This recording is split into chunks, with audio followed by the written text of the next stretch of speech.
Kalau anak masih SD, lalu masuk pesantren, apa tidak kurang kasih sayang orang tua?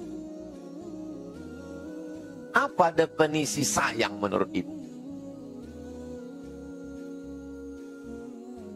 Sayang menurut orang yang pernah susah, membuatkan kamar pakai AC, pakai karpet, tempat tidur tebal, wifi 24 jam, pakai layar besar, pakai laptop, pakai gadget. Itulah sayang.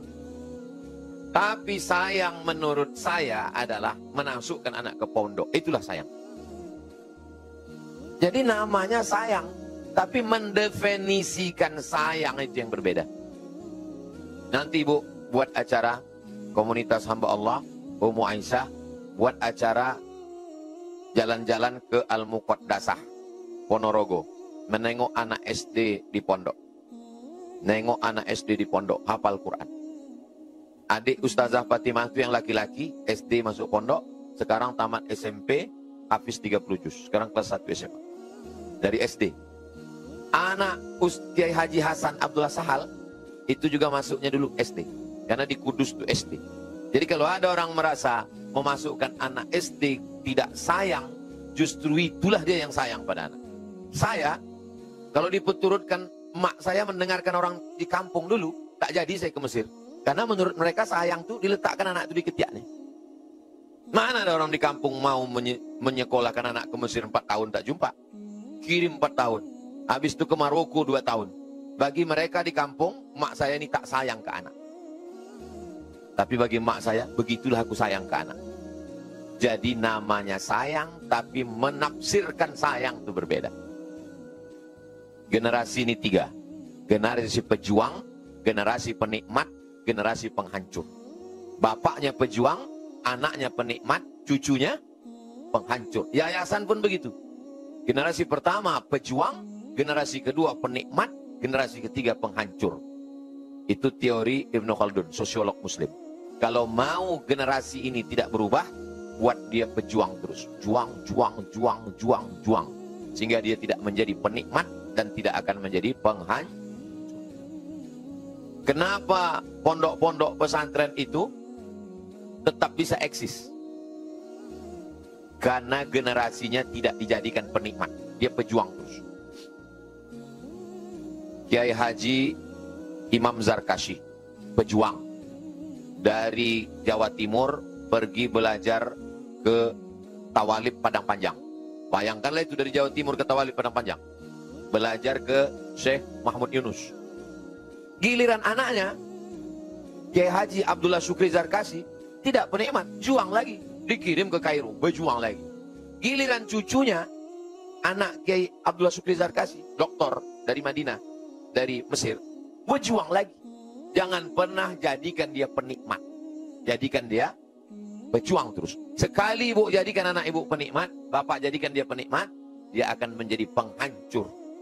Anak saya, keponakan saya, murid saya, mesti jadi pejuang. Pondok, Mesir. Mau kemana? Mesir, Libya, Ustaz Adi Hidayat, Libya. Ustaz Zulkifli M. Ali, Mesir, Libya. Ustaz Al-Nob, pondok pesantren, Mesir. Ustaz Hanafi, Al-Wasliyah, Mesir. Ini pejuang-pejuang semua. Santri-santri kita pejuang. Jangan pernah menjadi penikmat. Gara-gara apa tuh? Gara-gara kata yang menghancurkan. Pertama, sayang. Sayang itu bukan dimanjakan dia. Sayang karena Allah Subhanahu wa taala dididik dia menjadi penghafal Quran, dia menjadi mujahid fisabilillah. Yalah Ustaz, enak aja ngomong gitu. Ustaz kan tidak mengandung. Ustaz kan tidak menyusukan. Justru itulah maka dikuatkan semangat ibu. Saya daftar S3 ke Sudan. Diajak Ustaz Zul Ikrami tahun 2017 bulan November. Umur mak saya udah 70. Saya takut-takuti dia. Mak, aku udah daftar S3 ke Sudan. Terus, nanti aku mesti 2 tahun tinggal di Sudan. Mak tinggal sendirian di rumah. Aku S3 ke Sudan atau mak sendirian di rumah ini? Atau aku batalkan itu, aku di sini? Apa kata dia? Pergi kau ke Sudan, selesaikan doktor kau 2 tahun, kau tak usah balik. Masalah mati, dimanapun aku mati juga. Karena begitulah mak saya, maka saya profesor doktor. Kalau bolehlah mak saya dulu, mak aku mau ke Sudan, janganlah. Saya ini dididik berjuang. Ditinggalkannya saya di rumah uak saya, kelas 2 SD.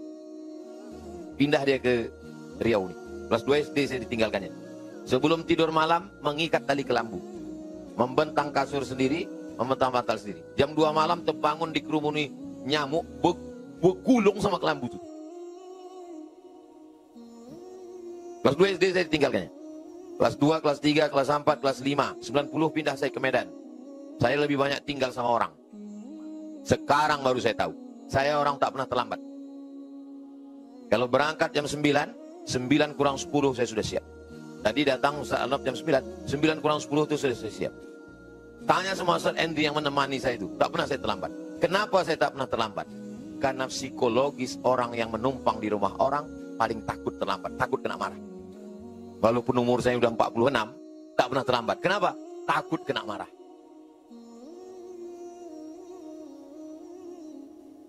Sayanglah mak saya. Kalau bolehlah saya dulu dibawa istilah ketiaknya. Mungkin jadi hantu saya dah. Memang lain. Maka saya buat di kubur dia. Disemayamkan di sini perempuan yang luar biasa. Yang sudah mendidik dan membesarkan Profesor Abdul Somad. Hajah Rohana. Nanti kalau panjang umur tengok ziarah ke kuburnya. Saya buatkan tulisan itu khusus. Kenapa? Karena dia bukan perempuan biasa. Perempuan yang biasa nih. Ibu mengandung, melahirkan, mengandung lagi, melahirkan lagi, mengandung lagi, melahirkan lagi. Mak saya tak gitu. Dia tak banyak anaknya, cuma 2 aja. Saya pertama adik saya. Tapi dia mendidik saya luar biasa. Begitu sayang dia sama saya.